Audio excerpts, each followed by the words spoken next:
Inerela, Zimbabwe is an organization that deals with, religious leaders within the corridors of Zimbabwe.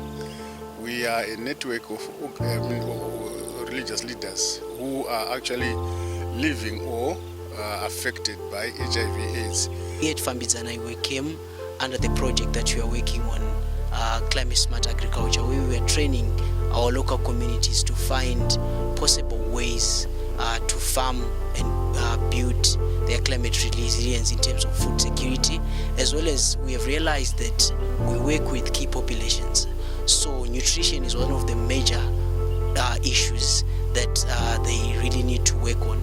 So by having this kind of education on how to produce organic food that can help their immune systems, we are seeing that we are helping in also building the health of our communities. Climate is changing, and as religious leaders we should also be actually on board, sensitizing our communities on the effects of climate change.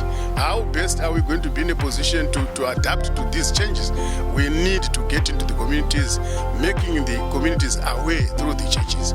Smart agriculture, I've learned that when you're doing agriculture, it's not all about the heavy machinery, the amount of money that you're going to need to invest, but you can use resources that we always have, like for example the organic manure.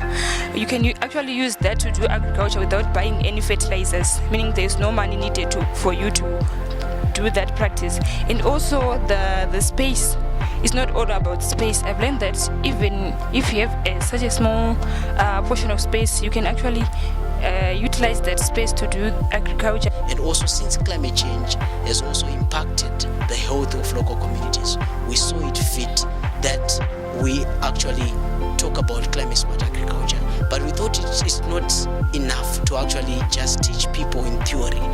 That's why we then decided to say we are going to have a visit at Fambidzana Permaculture Center, which is the center for agroecology in Zimbabwe, where people actually learn about how to farm using organic means and also using natural means. So that's the reason why we are here, to let the people now integrate theory and practice so that they can be able to see.